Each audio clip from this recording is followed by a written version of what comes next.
Silchar news 24 আপনাদেরকে স্বাগতম জানাই। আজ হলো 27শে জুন বৃহস্পতিবার। আজকের কয়েকটি বিশেষ গুরুত্বপূর্ণ খবর নিয়ে আসলাম। আজকের প্রথম খবরটি হলো সিম কার্ড ব্যবহারকারীদের জন্য এসেছে একটি বিশেষ খবর। ভারতীয় টেলিকম বিভাগের তরফ থেকে দেশেতে নতুন আইন লাগু করা হয়েছে, যার ফলে এবার থেকে কেহ যদি ভুয়ো ডকুমেন্ট দিয়ে সিম কার্ড কিনে, অর্থাৎ অন্যের পরিচয়পত্র দিয়ে সিম কার্ড কিনে, তাহলে 3 বছর পর্যন্ত জেল অথবা 50 লক্ষ টাকা জরিমানা করা হবে। তার সঙ্গে ভারতীয় যে কোনো নাগরিক তার জীবনে 9টি পর্যন্ত সিম কার্ড ব্যবহার করিতে পারিবে। যে কোনো ব্যক্তি 9টি সিম কার্ডের বেশি ব্যবহার করিতে পারিবে না। দেশেতে টেলিকম বিভাগের এই নতুন নিয়ম লাগু করা হয়েছে বলে খবর এসেছে। এদিকে রাজনৈতিক বিষয় নিয়ে এসেছে একটি বিশেষ খবর। গতকাল লোকসভার স্পিকার অর্থাৎ অধ্যক্ষ পদের জন্য নির্বাচন করা হয়েছিল। নির্বাচন হওয়ার পর ওম বিরলা দ্বাদশবার অর্থাৎ দ্বিতীয়বার লোকসভার স্পিকার অর্থাৎ অধ্যক্ষ হিসাবে নির্বাচিত হয়েছেন। এদিকে কেন্দ্রীয় সরকারের তরফ থেকে দেশেতে 1 জুলাই থেকে বিভিন্ন নতুন নিয়ম লাগু করা হবে। সিম কার্ড, এমএনপি এবং এলপিজি গ্যাস সহ আরো বিভিন্ন ক্ষেত্রে 1 জুলাই থেকে নতুন নিয়ম লাগু করা হবে বলে কেন্দ্রীয় সরকার থেকে জানানো হয়েছে। এদিকে রেশন কার্ড হিতাধিকারী সকলদের জন্য এসেছে একটি বিশেষ খবর।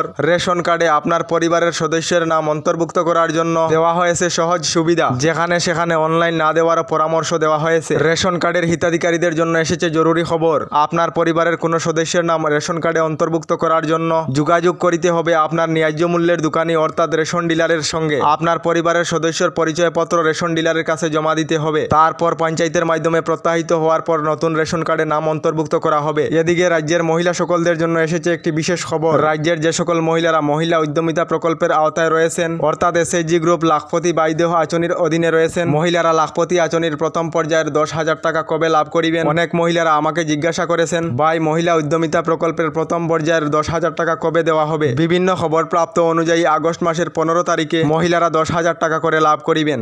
রাজ্যের যে সকল মহিলারা এখনো পর্যন্ত অরুণোদয় আঁচনিতে অন্তর্ভুক্ত হয়েছেন না, তাদের জন্য মুখ্যমন্ত্রী ডক্টর হেমন্ত বিশ্ব শর্মার বৃহৎ ঘোষণা। মুখ্যমন্ত্রী ডক্টর হেমন্ত বিশ্ব শর্মা জানিয়েছেন, আগামী 1 মাসের মধ্যে রাজ্যের প্রত্যেক দরিদ্র এবং মধ্যবিত্ত পরিবারের মহিলাদেরকে অরুণোদয় আঁচনির তালিকায় অন্তর্ভুক্ত করা হবে। মুখ্যমন্ত্রী জানিয়েছেন, রাজ্যের প্রত্যেক পরিবারের মহিলাদেরকে অরুণোদয় আঁচনির আওতায় নিয়ে আসা হবে। খুবই শীঘ্রই রাজ্যে আবার নতুন করে অরুণোদয় আঁচনির আবেদন আরম্ভ হবে। আপনারা অরুণোদয় আঁচনি লাভ করেছেন না কমেন্টে করে নিশ্চয় জানাবেন। এদিকে রাজ্যের লাখ লাখ শিক্ষার্থীর জন্য এসেছে একটি জরুরি খবর। কিভাবে বিনামূল্যে নাম ভর্তির সুবিধা লাভ করিবেন রাজ্যের লাখ লাখ ছাত্রছাত্রীরা। বিনামূল্যে নাম ভর্তি করার জন্য রাজ্যের লাখ লাখ ছাত্রছাত্রীদেরকে টাকা প্রদান করা হবে রাজ্য সরকারের তরফ থেকে। ছাত্রছাত্রীদের বিনামূল্যে নাম ভর্তি করার জন্য কি কি নথিপত্রের প্রয়োজন হবে? প্রথমত, ছাত্রছাত্রীদের মাতা-পিতার আয়ের প্রমাণপত্র দাখিল করিতে হবে। আয়ের প্রমাণপত্র যদি না থাকে তাহলে ছাত্রছাত্রীদের পিতামাতার রেশন কার্ড থাকিতে হবে বলে জানানো হয়েছে। এদিকে এখনো পর্যন্ত প্রধানমন্ত্রী আবাস যোজনার গড় লাভ না করা লোকেদের জন্য এসেছে একটি ভালো খবর। যে সকলের প্রধানমন্ত্রী আবাস যোজনার তালিকায় নাম রয়েছে তারা শীঘ্রই সরকারি গড় লাভ করিবেন। সঙ্গে বিনামূল্যের শৌচালয় এবং বিদ্যুতের কানেকশন, তার সঙ্গে এলপিজি গ্যাস কানেকশন খুবই শীঘ্রই লাভ করিবেন। যে সকল লোকেদের এখনো পর্যন্ত সরকারি গড়ের তালিকায় নাম নেই, তারা অনলাইনের মাধ্যমে সরকারি গড়ের জন্য আবেদন করিতে পারিবেন। কারণ হলো খুবই শীঘ্রই কেন্দ্রীয় সরকারের তরফ থেকে দেশের দরিদ্র এবং মধ্যবিত্ত লোকেদেরকে প্রধানমন্ত্রী আবাস যোজনার অধীনে 3 কোটি সরকারি গড় প্রদান করা হবে। আপনারা সরকারি গড় লাভ করেছেন না কমেন্টে করে নিশ্চয় জানাবেন।